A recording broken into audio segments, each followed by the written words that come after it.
subscribe the channel and press the bell icon for upcoming videos. Hello friends, welcome to my channel Pharmacology Concepts by Rajesh Chaudhary, and in this video I will discuss about the methods of determination of configuration of the geometrical isomers. तो आज की video में हम बात करेंगे कि हम किस तरीके से किसी जियोमेट्रिकल आइसोमर्स के कॉन्फ़िगरेशन को डिटरमाइन करते हैं, कौन कौन से मेथड्स अप्लाई होते हैं। बात करें इस टॉपिक की तो ये आपकी जियोमेट्रिकल आइसोमरिज्म का ही पार्ट है। अगर आप फार्मेसी के स्टूडेंट हैं तो बी फार्म फोर्थ सेमेस्टर आपके ऑर्गेनिक केमिस्ट्री 3 का ही यूनिट नंबर 2 है। So if you want to watch my previous videos regarding the organic chemistry, medicinal chemistry or pharmacology for the BPharm 4th semester, you can check description box below or by using this link. So now let's discuss about the topic.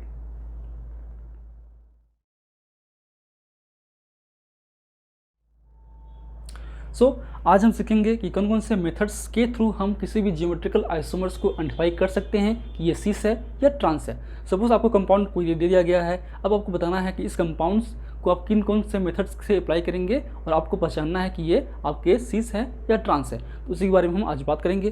तो first पहले आप उन methods के नाम लिख लीजिए। तो method number 1 है, first is the methods of cyclisation, second by converting into the compound of non configuration, third methods of optical activity, fourth methods based on the physical property, fifth by stereoselective chemical reactions, sixth formation of solid solution, and 7 methods of conversion into less symmetrical product। तो इसमें से कुछ important जो points होंगे, important जो methods होंगे उनके बारे में हम डिस्कस करेंगे वन बाय वन। तो बेसिकली ये जो वीडियो है 2 पार्ट में बनने वाला है। इसके बाद भी हम कुछ और मेथड्स को डिस्कस करेंगे। इसमें केवल 4 मेथड्स ही आपको दिखाई दे रहा होगा। तो बात करते हैं वन बाय वन। तो पहला मेथड है आपका मेथड्स ऑफ साइक्लाइजेशन। नाम सही है, इसमें हम एक एसाइक्लिक रिंग से एसाइक्लिक फॉर्म से साइक्लिक फॉर्म पे आएंगे। मीन्स ये जो आपके प्रोसीजर है, ये जो मेथड्स हैं उन्हीं पे अप्लाई होगा जो आइसोमर आपके रिंग फॉर्म कर सकते हैं। Means it can be applied if isomers can be formed into the ring system. So the basic principle is intramolecular reactions occurs easily when reacting group are close together. अगर 2 reacting molecules हैं जो आपस में पास हैं वो easily intramolecular interaction के through reaction कर सकते हैं और एक रिंग फॉर्म कर सकते हैं। अगर रिएक्टिंग मॉलिक्यूल बहुत दूर दूर पे हो तो ये पॉसिबिलिटी नहीं है। जैसे कि बात करें हम लोग सिस और ट्रांस के केस में, सिस में देखा गया है कि 2 मॉलिक्यूल्स एक तरफ होते हैं, सेम साइड पे होते हैं, जबकि ट्रांस में 2 मॉलिक्यूल आपके अपोजिट साइड में होते हैं। तो इसलिए ये जो रिएक्शंस हैं आपके सिस फॉर्म में ईजिली हो सकता है। तो बात करते हैं हम एग्जाम्पल्स की। तो उनमें से आपका जो एग्जाम्पल्स हैं वो हैं आपके फ्यूमेरिक एसिड और मैलिक एसिड के बीच में। तो जैसे कि हम जानते हैं कि अगर ये फ्यूमेरिक एसिड का स्ट्रक्चर है जो कि ट्रांसफॉर्म है और ये आपके मैलिक एसिड का स्ट्रक्चर है जो कि सिस फॉर्म है, तो अगर हम देखते हैं इनमें कि आपका ये जो फ्यूमेरिक एसिड है अगर हम इसको हीट करेंगे तो लॉन्ग समय तक अगर हीट करेंगे, स्ट्रॉन्ग हीट करेंगे तो इसका होगा आइसोमराइजेशन। मीन्स ये अपने आइसोमर फॉर्म को चेंज करेगा। ये ट्रांसफॉर्म है, ये आपके सिस फॉर्म है, ये पहले आपके मैलिक एसिड में कन्वर्ट्स होगा। अगर हम मैलिक एसिड को डायरेक्टली हिट करेंगे तो ये इजीली आपके जो COOH है अपने रेट करके आपके मैलिक एनहाइड्राइड में कन्वर्ट हो जाते हैं। तो इसमें बेसिक 2 डिफरेंस ये है कि आपको जैसे कि एग्जाम्पल ग्रुप मिले, यहाँ से एक OH निकलेगा, इस तरह से H2 निकल जाएगा और ये होगा C डबल बॉन्ड CHH और फिर COO, तो हो गया मैलिक एनहाइड्राइड। तो मैलिक एसिड जो सिस फॉर्म है इसमें दोनों जो COH हैं वो एक ही तरफ हैं, सेम साइड में हैं, तो इसमें इंट्रामोलेकुलर इंटरेक्शन इजीली हो सकता है as compare to the trans. ठीक है, तो ये इजीली हीट करने पे आपके मैलिक एनहाइड में कन्वर्ट हो सकते हैं। लेकिन फ्यूमेरिक एसिड जो कि ट्रांसफॉर्म है वो इजीली कन्वर्ट नहीं होते हैं। ये तो एक तो पहले आपके इसमें कन्वर्ट्स होंगे फिर आपके इसमें होंगे। ठीक है, तो या तो फिर इसमें जो टाइम ड्यूरेशन है वो लॉन्ग लगेगा। मैलिक एनहाइड बनने में जो ड्यूरेशन है फ्यूमेरिक एसिड केस में, एक तो स्ट्रॉन्ग हीट लगेगा, उसमें ऊपर से लॉन्ग ड्यूरेशन पे होगा। तो इस तरीके से हम उसको आइडेंटिफाई कर सकते हैं कि ये कंपाउंड्स जो हमको दिया गया है वो फ्यूमेरिक एसिड है या मैलिक एसिड है। ठीक है, जिस सिस फॉर्म में है इजीली हो सकता है। फॉर एग्जांपल के लिए इसमें मैलिक एसिड या आपके कोटोनिक एसिड या फिर आपके मिजाकोनिक एसिड, इन कंपाउंड्स का हम लोग इजीली डिटरमाइन कर सकते हैं क्योंकि ये इजीली आपके रिएक्शंस करके साइक्लिक फॉर्म में कन्वर्ट्स हो सकते हैं। अब आते हैं मेथड नंबर 2, वो है आपका bye conversion into the compound of non configuration. ठीक है, तो कहीं ना कहीं ऐसा कंपाउंड्स जो किसी एक नॉन कॉन्फिगरेशन से बना हो उसको हम इजीली आइडेंटिफाई कर सकते हैं इस मेथड से। For example trichlorocrotonic acid. अब सपोज हमको एक कंपाउंड दिया गया है और वो कंपाउंड्स ट्राईक्लोरोकोटोनिक एसिड है, जो कि इस बात का स्ट्रक्चर बेस पे या उसके जो फार्मूला है वो होता है CCl3 CH double bond CH COH। अब इसमें वो ट्रांस है या सिस है हमको पता नहीं है, क्योंकि वो कंपाउंड अननोन है। हमको ये जानना है कि वो जो ट्राईक्लोरोकोटोनिक एसिड है वो ट्रांस फॉर्म का आइसोमर है या सिस फॉर्म का आइसोमर है। तो उसके लिए हम इजीली मेथड अप्लाई कर सकते हैं। अगर हम उस ट्राईक्लोरोकोटोनिक एसिड को हाइड्रोलिसिस कराएंगे, अगर फ्यूमेरिक एसिड बनेगा तो जाहिर सी बात है वो कहीं ना कहीं ट्रांस फॉर्म से ही बना हुआ होगा। अगर वो मेलिक एसिड बनेगा तो जाहिर सी बात है वो सिस फॉर्म से ही बना होगा। या अपोजिट, अगर हम इसको रिडक्शन कराएंगे तो हम देखते हैं कि ये जो बनेगा प्रोडक्ट बनेगा, उस प्रोडक्ट का जो मेल्टिंग पॉइंट्स होगा वो होता है 72 डिग्री, ठीक है, सेंटीग्रेड। तो ये जो मेल्टिंग पॉइंट है वो आपके ट्रांसफॉर्म वाले कोटोनिक एसिड का प्रॉपर्टीज़ है। तो ट्रांसफॉर्म के कोटोनिक एसिड का जो प्रॉपर्टी है वो आपके 72 डिग्री होता है। जबकि अगर वो प्रोडक्ट जो है आपका रिएक्शन करने के बाद सिस फॉर्म बनाएगा, उसका जो प्रोडक्ट है उसका नाम रहता है आइसोकोटोनिक एसिड, उसका जो मेल्टिंग पॉइंट है वो 15.5 डिग्री सेंटीग्रेड होता है। तो इस तरीके से हम आइडेंटिफाई कर सकते हैं कि ये जो कंपाउंड्स हमको दिया गया है वो आपके ट्रांस आइसोमर हैं या सिस आइसोमर हैं। सिंपल समझते हैं, सपोज कोई कंपाउंड्स आपका ये ट्राईक्लोरोकोटोनिक एसिड दिया है, आपको पाउडर फॉर्म में, केमिकल फॉर्म में दिया गया है। अब बताना है कि सिस फॉर्म का डेरिवेशन है या ट्रांसफॉर्म का डेरिवेशन है। तो सिंपली आप क्या करोगे, उसको रिडक्शन करोगे। जब रिडक्शन करोगे तो कुछ कंपाउंड्स बनेगा, या तो बनेगा आइसो या बनेगा कोटोनिक एसिड, ठीक। तो पता नहीं है कौन सा सिस या ट्रांस है। आपको ये पता है कि आइसो जो है ट्रांसफॉर्म होते हैं, सिस फॉर्म होते हैं, जबकि कोटोनिक ट्रांसफॉर्म होते हैं। अब उसका मेल्टिंग पॉइंट चेक करेंगे। मेल्टिंग पॉइंट अगर 15 डिग्री आ गया, 15.5 डिग्री आया, तब वो आइसोकोटोनिक एसिड होगा, मतलब वो सिस फॉर्म होगा। जबकि अगर वो 72 डिग्री आया, मतलब वो आपके ट्रांसफॉर्म वाले कोटोनिक एसिड का डेरिवेटिव होगा। तो इस तरीके से हम उसको आइडेंटिफाई कर सकते हैं, ठीक। अब आते हैं next, method of optical activity, ठीक है।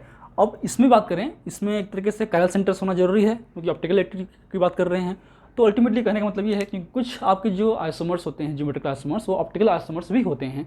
तो अगर दो आइसोमर्स की बात करें, सिस और ट्रांस, उनमें से एक ऑप्टिकली एक्टिव होगा और एक आपके ऑप्टिकली इनएक्टिव होगा, ठीक है। Among of two geometrical isomers, one is shown optically active but other is optical inactive due to the symmetry in nature. जैसे बात करें, एग्जाम्पल कर लेते हैं hexa hydrophthalic acid. Hexa hydrophthalic acid का स्ट्रक्चर इस तरीके से है। तो अब इस हेक्सा हाइड्रोप्थेलिक एसिड को हम ले जाएंगे आपके इसमें लेबोरेटरी पे, आपके पोलारीमीटर पे। हमने चेक किया उसका अल्फा, मतलब आपके ऑप्टिकल रोटेशन। अगर ऑप्टिकल रोटेशन 0 है, मतलब वो ऑप्टिकली इनएक्टिव होगा। अगर ऑप्टिकल जो एक्टिवेशन या ऑप्टिकल एक्टिविटी अगर उसमें है, मतलब उसमें रोटेशन कुछ ना कुछ होगा, चाहे पॉजिटिव होगा नेगेटिव होगा, वो बात की बात है। तो हम देखते हैं स्ट्रक्चर वाइज उसको डिवाइड करते हैं। जो सिस फॉर्म है उसमें प्लेन ऑफ सिमेट्री है, तो सिस फॉर्म वाले हेक्सा हाइड्रोप्थेलिक एसिड जो है ऑप्टिकली इनएक्टिव होगा। जबकि ट्रांसफॉर्म वाले जो आपके हेक्सा हाइड्रोप्थेलिक एसिड जो हैं, क्योंकि उसमें आपके प्लेन ऑफ सिमेट्री नहीं है, ठीक है, क्योंकि ऊपर एक नीचे है, तो प्लेन ऑफ सिमेट्री नहीं होगा। अब प्लेन ऑफ सिमेट्री क्या होता है, आपने अगर ऑप्टिकल आइसोमर्स की सीरीज देखी होगी तो आपको समझ में आ गया होगा। हमने ऑलरेडी बात की थी टॉपिक में आपके बहुत सारे सिमेट्री नेचर को लेकर। तो उसमें कहा गया था कि अगर हम लोग बीच से एक प्लेन से कट करेंगे, अगर दो तरफ एक ही सेम हो, दोनों अगर आपस में छुप जाएंगे, सुपर इम्पोज हो जाएंगे, तो एक तरीके से प्लेन ऑफ सिमेट्री उसमें होगा। इसका हमारा बॉडी को बीच से कटेंगे तो एक तरफ राइट तरफ और राइट तरफ दोनों सेम होते हैं। इसी प्रकार इसमें भी सेम होते हैं, इसमें नहीं होते हैं, इसलिए ऑप्टिकली एक्टिव शो करेगा, जो कि इजीली रिजॉल्व कर सकते हैं हम लोग बहुत सारे मेथड के थ्रू, ठीक है। इसे भी हम जान सकते हैं। अब है नेक्स्ट आपका 4 मेथड। तो ये आपका method of formation of solid solution, मतलब इसमें हम लोग सॉलिड सॉल्यूशन बनाएंगे। तो ये क्यों होता है, कैसे होता है, and basically it is applicable in the such compound whose structure is the known and saturated derivative is available. तो ऐसे कंपाउंड्स में पॉसिबल है जिनका स्ट्रक्चर हमको मालूम है और उस स्ट्रक्चर का उस कंपाउंड का सैचुरेटेड डेरिवेटिव भी अवेलेबल हो। अब ये क्या होता है हम समझेंगे आगे। Basically if the shape of isomer is the same to that of saturated compound, it's form a solid solution. Simple सा मतलब है, अगर आपके कोई भी आइसोमर का स्ट्रक्चर शेप जो है और उसके सैचुरेटेड डेरिवेटिव का शेप सेम होगा, तो दोनों सेम डेरिवेटिव को, सेम शेप वाले डेरिवेटिव को अगर हम कंबाइन करेंगे, सॉल्यूशन बनाएंगे, तो वो सॉल्यूशन जो है वो सॉलिड फॉर्म में इजी होता है। फॉर एग्जाम्पल की बात करें, same maleic acid, fumaric acid.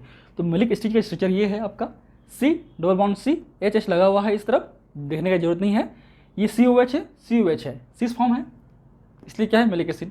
अब आते हैं फ्यूमेरिक एसिड, ये C, इसके अपोजिट COH, इसके अपोजिट COH, मतलब क्या होगा, ये फ्यूमेरिक एसिड, ये ट्रांसफॉर्म है।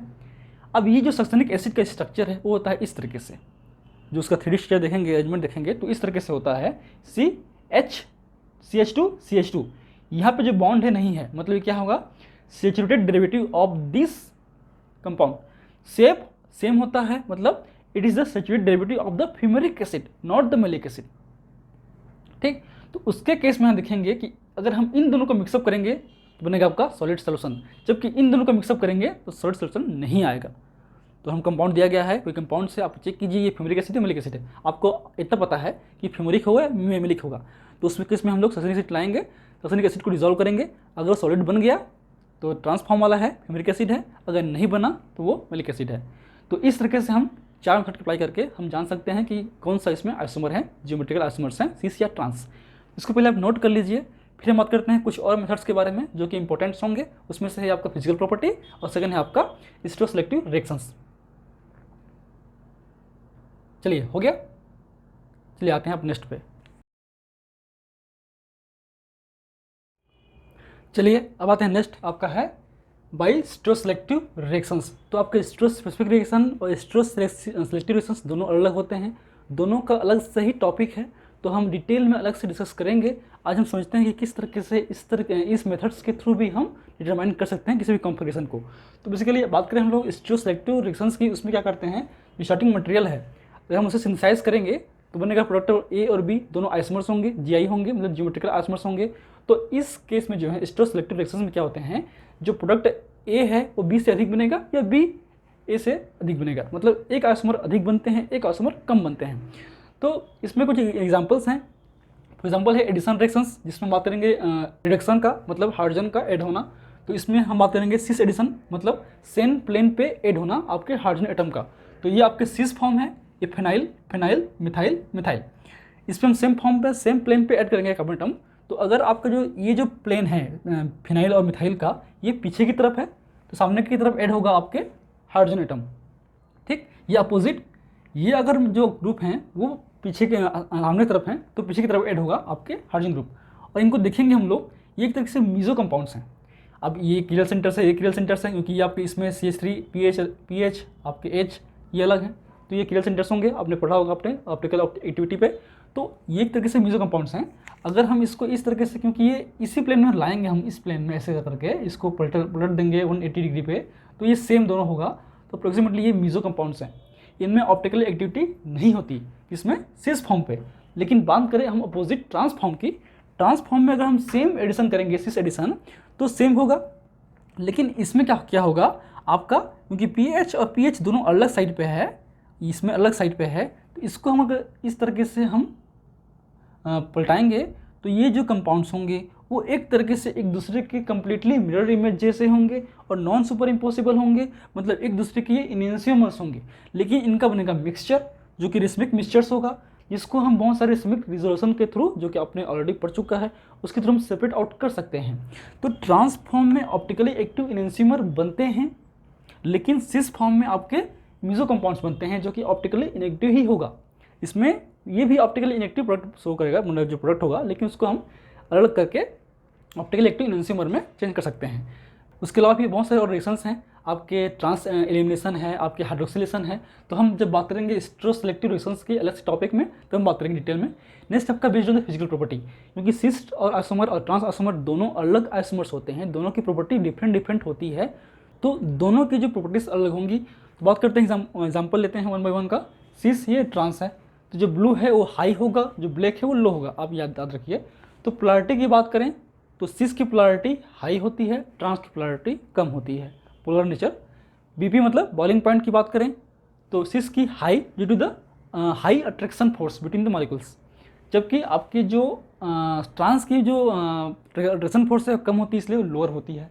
मेल्टिंग पॉइंट सिमिलर, ये आपके लोअर होते हैं due to the loose packing, ये जो पैकेजिंग के लूज होता है, इसमें मेल्टिंग पॉइंट कम होंगे, आपके इसमें हाई होंगे। सोलबिलिटी इन इनर्ट सॉल्वेंट, तो ये हायर सोलबल हैं, ये आपके लोअर सोलबल हैं। स्टेबिलिटी की बात करें एसाइक्लिक कंपाउंड्स की, तो ये अनस्टेबल होते हैं जबकि ये स्टेबल होते हैं। तो trans are the more stable than cis form. ठीक है, उसके अलावा cis has the higher density, higher refractive index, higher Ka, higher heat of combustion and heat of hydrogenation. उसके बाद डायपोल मोमेंट की, डायपोल मोमेंट सिस में high होती है, ट्रांस में कम होती है, क्योंकि आपके सिस में देखेंगे कि जो आपके हाईली इलेक्ट्रोनेगेटिव कंपाउंड्स हैं वो इलेक्ट्रॉन को खींचेंगे अपनी ओर, तो मूव करेगा, इसमें दोनों तरफ मूव होगा। लेकिन इसमें क्या होगा, एक अपोजिट डायरेक्शन पे होगा, दूसरा होगा, तो दोनों अपोजिट डायरेक्शन होने की वजह से जो है एक दूसरे को नल कर देंगे और जो आपके डायपोल मोमेंट हैं वो कम से कम होगा। इसके अलावा जो आपके एब्जॉर्बेंस है, यूवी स्पेक्ट्रोफोटोमीटर में जो एब्जॉर्बेंस है उसमें ट्रांस का हाई होता है और चीज़ का कम होता है। So these are the basics property या basics methods which can be determine the composition of the geometrical isomers. So if you want to note this lecture, please take a screenshot, and if you like my videos, please press the like button, share with your friend, and any feedback please comment on the comment section. That motivates me for the upcoming videos. In last, thank you, keep watching.